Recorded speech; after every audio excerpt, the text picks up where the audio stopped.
Hello મિત્રો, સ્વાગત છે તમારું અમારી ચેનલ પર। મારું નામ પૂજા છે। કાજલ ખૂબ જ સુંદર અને લાગણીશીલ છોકરી હતી। લગ્નને 3 વર્ષ થયા હતા ને તેનો પતિ અકસ્માતમાં મૃત્યુ પામ્યો હતો। પછી બીજા લગ્ન કરવાની એની ના હોવા છતાં તેના ઘરનાએ બીજી વાર તેના લગ્ન કરાવ્યા। આખા ગામમાં તેના અફેરની સુગંધ ફેલાઈ ચૂકી હતી। લગ્નના 1 વર્ષમાં તેના બીજા પતિનું હાર્ટ એટેક આવતા મોત થઈ ગયું ને 1 વર્ષ સુધી તો તે સાસરામાં બેસી રહી।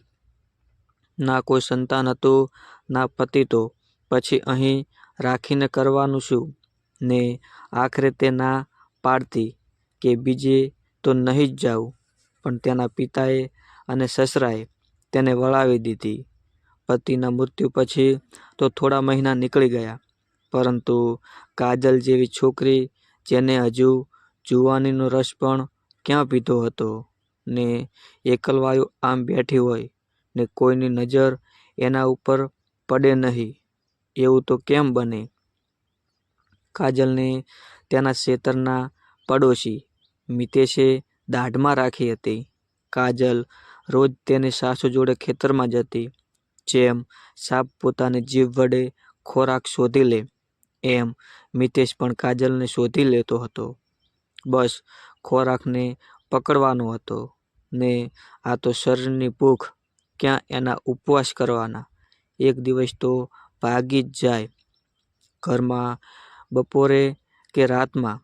ઘણીવાર કાજલને પણ પોતાના શરીરનું સુખ મેળવવાની તીવ્ર ઈચ્છાઓ તો થતી હતી, પરંતુ તે ઈચ્છાઓ પૂરી કરવા પોતે એકલી થકી જતી હતી। ધીરે ધીરે મિતેશ પણ સવાર અને સાંજ કાજલના ખેતરે આવવાનું ચાલુ કરી દીધું હતું। ખુલ્લું ખેતર અને ક્યાંક જુવાર ને ક્યાંક કપાસનું વાવેતર હતું।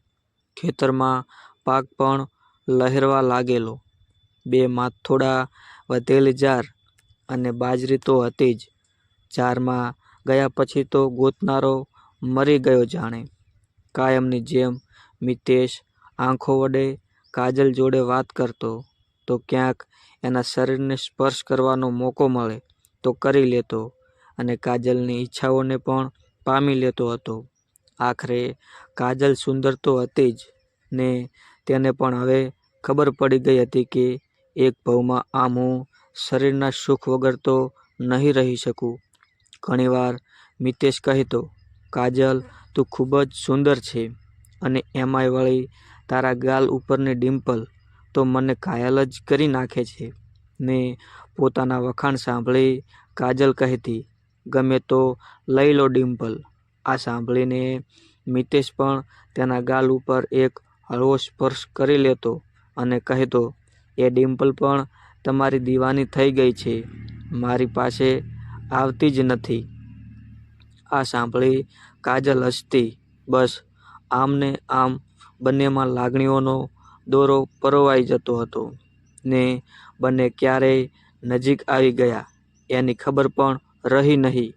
મિતેશ પણ વિચારતો કે આમ ક્યાં સુધી દૂર રહેવું, આજે તો બસ વાત પૂરી કરવાની છે ને ઈચ્છાઓને દબાવીને તે નીકળી પડ્યો પોતાના ખેતરમાં ને આજુબાજુ જોઈને કાજલ જોડે પહોંચી ગયો। તેની સાસુ પણ ખેતરમાં કામ કરતા હતા ને મિતેશ ત્યાં પહોંચી ગયો ને થોડી ઘણી વાતો કરીને તેને મિતેશને આંખનો ઈશારો કર્યો। બાજુમાં ખેતરમાં જાર ઊભી હતી, તેમાં ચાલ્યો ગયો। કાજલ પણ પોતાની સાસુને કહ્યું, હું જારમાંથી ચાર લેતી આવું ને એમ કહીને તે પણ ચાલતી થઈ ને એ જારના ખેતરમાં જઈને ઊભી રહી। મિતેશ તેને પાછળથી પકડી લીધી અને તન્વીને ખૂબ જ મજા આવી। સાડીમાં ઊભી કાજલનો ચહેરો પોતાની સામે કરી ને મિતેશ તેને પોતાની આગોશમાં લઈ લીધી ને ઘણા સમયનો ભૂખ્યો હોય એમ એને વળગી પડ્યો ને કાજલ પણ એટલા જ તળવળાટથી તેને વળગી પડી। શરીર ઉપર રહેલા આ કપડાનો પણ તેમને ભાર લાગતો હતો, પણ હાલ બંને એવી પરિસ્થિતિમાં હાલ બંને એવી પરિસ્થિતિમાં હતા કે સાસુનો ડર હતો ને મિતેશ પૂરા જોશથી એને પકડીને જમીન ઉપર પાથરણો મૂકીને તેને જમીન ઉપર સુવડાવી દીધી. જ્યારે કાજલના પગ ઉપરનો પાલવ ખસી ગયો કે એના હરણી જેવા પગ જોઈને મિતેશ જાણે મૂર્છા થઈ જશે એવું તેને લાગતું હતું ને પોતાના હાથે પગ ઉપર ફેરવવા લાગ્યો કે જમીન ઉપર સૂતી કાજલ આંખ બંધ કરીને નાના હાસ્ય સાથે પોતાના શરીરને વળવા લાગી ને મિતેશ એના ધોળા ધોળા પગ ઉપર ચુંબન કરીને કાજલને પોતાની પ્રેમની તરસ કહેવા લાગ્યો. બસ પછી તો આ સિલસિલો બની જ ગયો ને હવે તો કાજલ એકલી વહેલી આવતી તો ક્યારેક મોડી ઘરે જતી ને રોજ બંને શરીરમાં રહેલું સુખ મેળવવા લાગ્યા. હવે તો કોઈ શરમ ન હતી.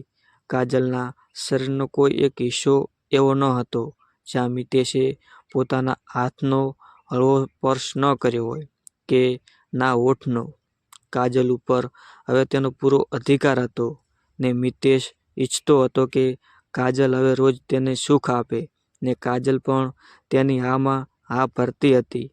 બસ હવે તો દિવસો ચાલતા હતા ને એક દિવસ કાજલના સસરાને એની જાણ થઈ ગઈ ને પોતે ખૂબ જ પછતાવો કરવા લાગ્યો ને તેમણે મનોમન નક્કી કર્યું કે વહુ ભલે દીકરી હોય પણ ઘરમાં દીકરો ના હોય તો તેને બીજે વળાવી જ સારી ને આખરે તેને બીજા ઘરે વળાવી દીધી અને પોતાનું ઘર હવે સુખી છે એવો મનોમન આનંદ થવા લાગ્યો.